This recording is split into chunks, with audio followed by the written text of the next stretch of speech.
talked about Christianity, all of this. I'm not even Christian, and I'm here standing to show support. Why are we making Christianity one of the major thing that you have to have in common to be one of you guys, to show that I love America just as much as you do? Why is that still a question? Why do I have to be a Christian? Okay. Welcome to Double Speak. Today, we're dissecting a recent political encounter that went far beyond typical campaign trail rhetoric. It involved Senator JD Vance, a public stage, and a direct, unyielding challenge from a woman in the audience that exposed a glaring contradiction in his public statements. The confrontation centered on two highly contentious issues: President Donald Trump's inflammatory poisoning the blood comments regarding immigrants, and Senator Vance's own controversial assertion that for immigrants to be fully accepted into America, they must embrace Christianity. Hello, Mr. Vice President. Thank you so much for giving this opportunity to talk here today. I did not agree with many of the things that you said right ahead of this, but I don't think that's my point to discuss here. What I want to ask is, you are married to a woman who is not Christian. In her Wikipedia, I just looked that up. I wanted to know what her faith was. I didn't know this before. But she still calls herself Hindu. You are raising three kids in cultural, racial, religious household.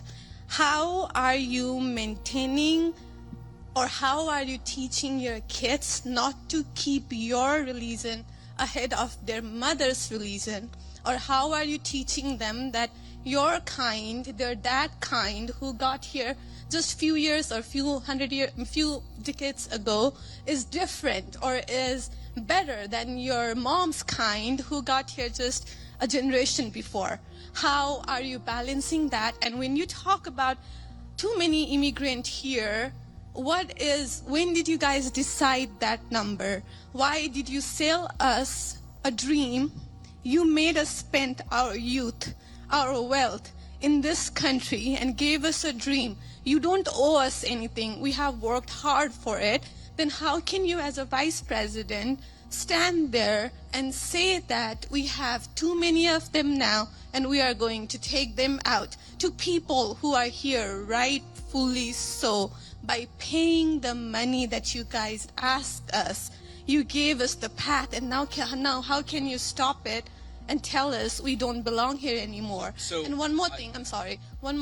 Do you have to There's a lot there. I don't know if I'm going to remember all this, but I will try. I'm sorry. I had to say all of this, and please take it with due. I'm saying all of this with due respect. Go ahead. Please. I have no intention of causing a scene here or anything, but we're not close to causing a scene. Yeah. Don't worry. But we talked about Christianity, all of this. I'm not even Christian, and I'm here standing to show support. Why are we making Christianity one of the major thing that you have to have in common to be one of you guys, to show that I love America just as much as you do? Why is that still a question? Why do I have to be a Christian? Okay.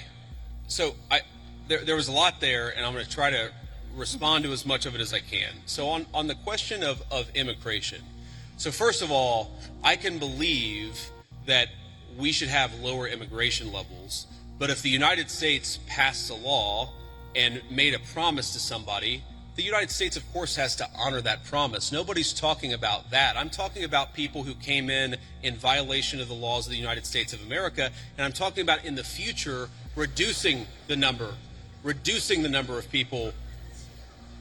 Sorry, what? Can I continue on that? Because when you just said you are not stopping with the people who came here legally, right?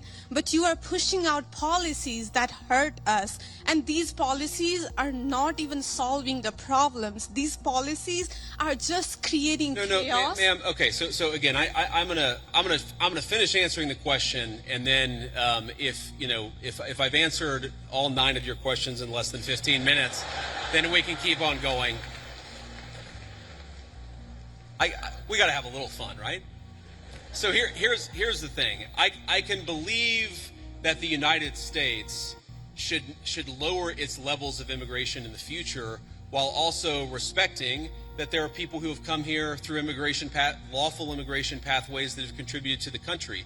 But just because one person or 10 people or 100 people came in legally and contributed to the United States of America, does that mean that we're thereby committed to let in 1 million or 10 million or 100 million people a year in the future? No, that's not right. We cannot have, I'll go and finish, we cannot have an immigration policy where what was good for the country 50 or 60 years ago binds the country inevitably for the future. There's too many people who want to come to the United States of America, and my job as Vice President is not to look out for the interests of the whole world, it's to look out for the people of the United States.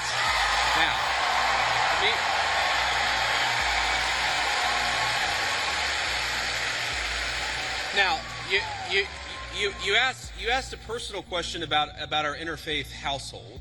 And yes, my wife did not grow up Christian. I think it's fair to say that she grew up in a Hindu family, but not in a particularly religious family in either direction. In fact, when I met my wife, we were both, I would consider myself an agnostic or an atheist, and that's what I think she would have considered herself as well. You know, everybody has to come to their own arrangement here. The way that we've come to our arrangement is she's my best friend. We talk to each other about this stuff. So we decided to raise our kids Christian. Our two oldest kids who go to school, they go to a Christian school. Our 8-year-old did his first communion about a year ago. That's the way that we have come to our arrangement. But, thank you.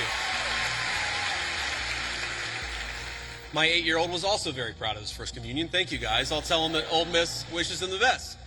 But I think everybody has to have this own conversation when you're in a marriage. I mean, it's true for friends of mine who are in Protestant and Catholic marriages, friends of mine who are in, atheist and Christian marriages. You just got to talk to the only advice I can give is you just got to talk to the person that God has put you with, and you've got to make those decisions as a family unit. For us, it works out. Now, most Sundays, Usha will come with me to church. As I've told her, and I've said publicly, and I'll say now in front of 10,000 of my closest friends, do I hope eventually that she is somehow moved by the same thing that I was moved in by church? Yeah, I honestly do wish that, because I believe in the Christian gospel, and I hope eventually my wife comes to see it the same way. But if she doesn't, then God says everybody has free will, and so that doesn't cause a problem for me. That's something you work out with your friends, with your family, with the person that you love. Again, one of the most important Christian principles is that you respect free will. Usha's closer to the priests who baptized me than maybe I am. They talk about this stuff. My attitude is you figure this stuff out as a family, and you trust in God to have a plan, and you try to follow it as best as you can. And that's what I try to do. I want to make a final point. So I don't want to cut you off. I want to be respectful to all the people behind you in line. But I want to make this point about immigration, okay? If you ask the question, what is the exact right number of immigrants for the United States to let in?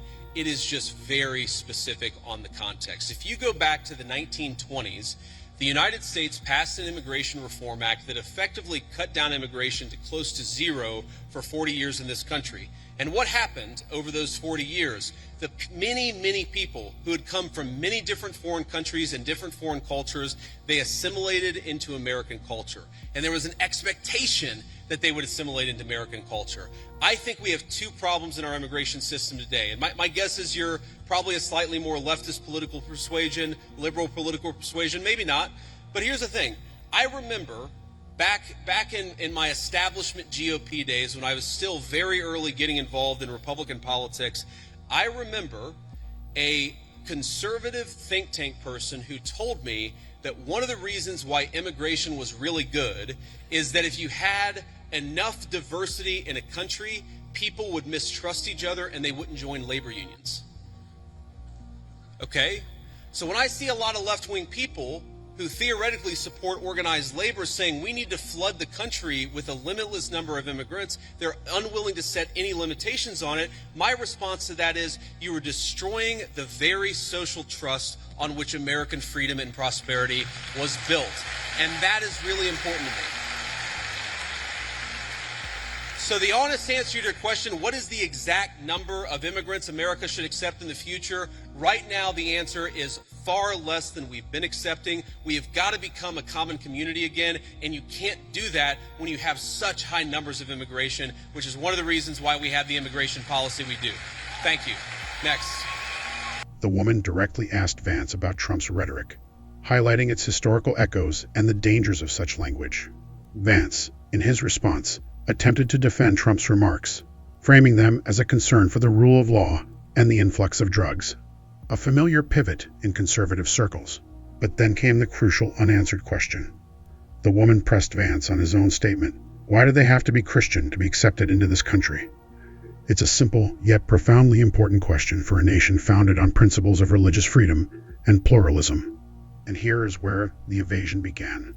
Senator Vance never directly answered why he believes a specific religious conversion is a prerequisite for immigrant acceptance. Instead, he deflected. He shifted the conversation to the rule of law, to border security, to the practicalities of immigration. He talked about successful assimilation, but meticulously avoided the spiritual core of the challenge. This refusal to clarify is telling. In a country where the separation of church and state is a foundational principle, suggesting that one must adopt a specific faith to be fully accepted is deeply alarming. It implies a vision of America that is not religiously neutral, but rather religiously exclusive, potentially alienating millions who adhere to different faiths or no faith at all. This isn't just about JD Vance's personal beliefs. It's about the kind of nation he envisions and the signals he sends to both immigrant communities and the broader electorate. What does it mean for American identity if religious conversion becomes a quiet or even an overt expectation for belonging? The confrontation exposed a fundamental tension between a secular constitutional framework and a rising tide of Christian nationalist rhetoric that seeks to conflate American identity with a specific religious belief. Vance's evasion on this point leaves a gaping hole, inviting speculation and concern about the true nature of his vision for immigration and national identity. What message does it send when a prominent political figure links national acceptance to religious conversion, and then refuses to explain why? Let us know your thoughts in the comments below.